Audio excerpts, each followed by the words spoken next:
Hello all and welcome to another Kevin Entertainment video. It's Art here with a book review for A Spy Like Me by Kim Sherwood. It's the second book in her 00 trilogy, and it does a wonderful thing. It picks up right where the first book leaves off in its climactic, bombastic ending.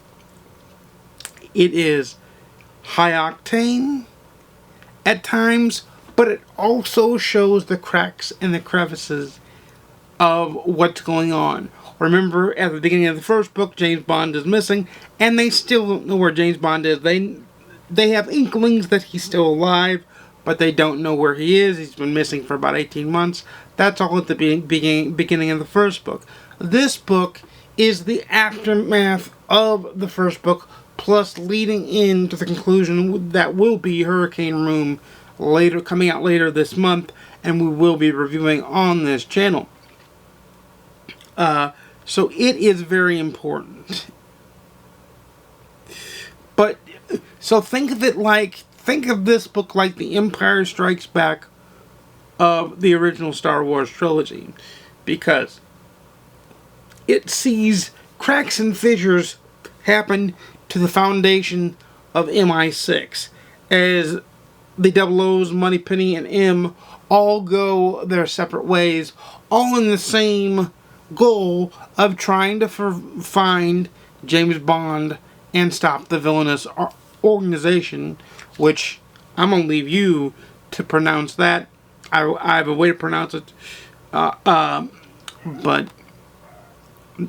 they pronounce it differently in the audiobook than I would in my head. But it is a Spectre-like organization, but it is not Spectre. It is not SMERSH. It is not the Union like in the Raymond Benson Union trilogy, but it is a good foil to the 00 section. And you can see just how capable and yet inept at the same time the 00 section is without 007.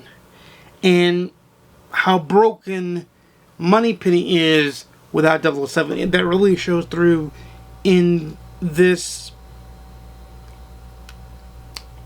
installment in the trilogy. I was trying to think of another word besides installment, but I went with it anyway. It is intense. It is... You have one 00 agent that goes rogue. You have one that plays it by the book. And you have one that is resentful of the whole situation. And you have yet another that is down for medical reasons. So you have a whole gambit of people that are searching for Bond and in their own way, and resentful of Bond for getting captured, and that way it's a little bit unbelievable of MI6, because you would think after what is now probably at the beginning of the trilogy it's 18 months, but it's probably 20 to 24 months now at the beginning of the second book, and you would think that MI6 has other world-saving things to do besides just looking for James Bond. I'm not saying looking for James Bond is important, and I understand that looking for James Bond is the whole point of the trilogy, but I think that leaves a one-layered dimension to what MI6 actually does. Remember, MI6 is an actual real organization. They are like the CIA in America. You know, they are the CIA version of Britain, to put it the best way. It is intense. It is multi-layered. It is well written.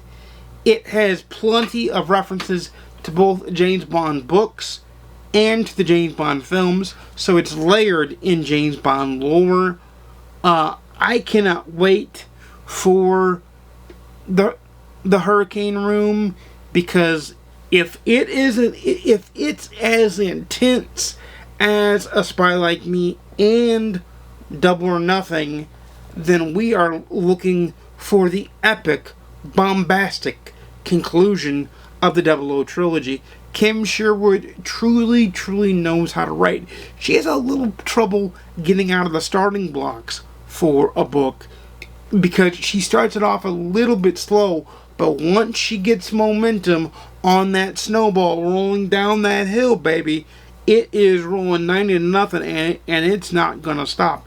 It's just not going to do anything but come to its epic climax that is just truly amazing and truly fits the point. For me, it's a read it, own it, love it on my scale.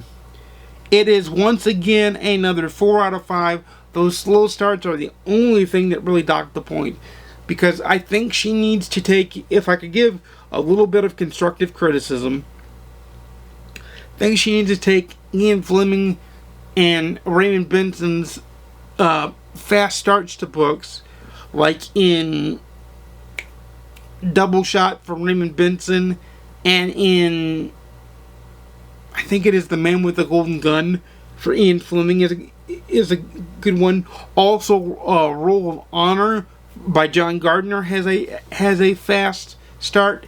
If she could get the third book off to an even faster start, the third book may be her magnum opus and make the trilogy tie up into a great, great read. So it's a 4 out of 5 on the GoodReads scale. It's read it, own it, love it on my scale. I can't recommend this trilogy enough. If you're a Bond fan and you're waiting for King Zero or for 007 First Light to come out, then this is what it is for you. A Spy Like Me is a top-notch read. You're going to enjoy it. It's broken up into parts or sections, which is very nice. It's about 50 chapters long, and it's not going to feel like that. It's going to feel like once it gets started, once the momentum starts rolling, it's going to feel like you definitely want to be reading the book, and you just want to go, just one more chapter, one more chapter, one more chapter, and then the sun's come up. That kind of thing. Like you spent all night reading, and oops, you didn't mean to. That's what this trilogy is, and what it could really be if the Hurricane Room is good. But A Spy Like Me is good enough. Now, obviously, the scores for Double or Nothing and A Spy Like Me, their books rated on their own, but it all hinges on what the Hurricane Room does.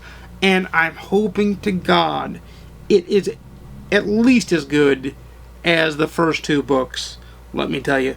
But until next time, you know I make videos every Monday, usually every Monday, Wednesday, and Saturday at 12:30 p.m. Central, 10:30 a.m. Pacific, 1:30 p.m. Eastern. Please like, comment, subscribe if you want to see more. Please ding the notification bell to be notified when I upload a video. Until next time, the game is afoot. For England, as James would say. I'll see you again soon. And peace.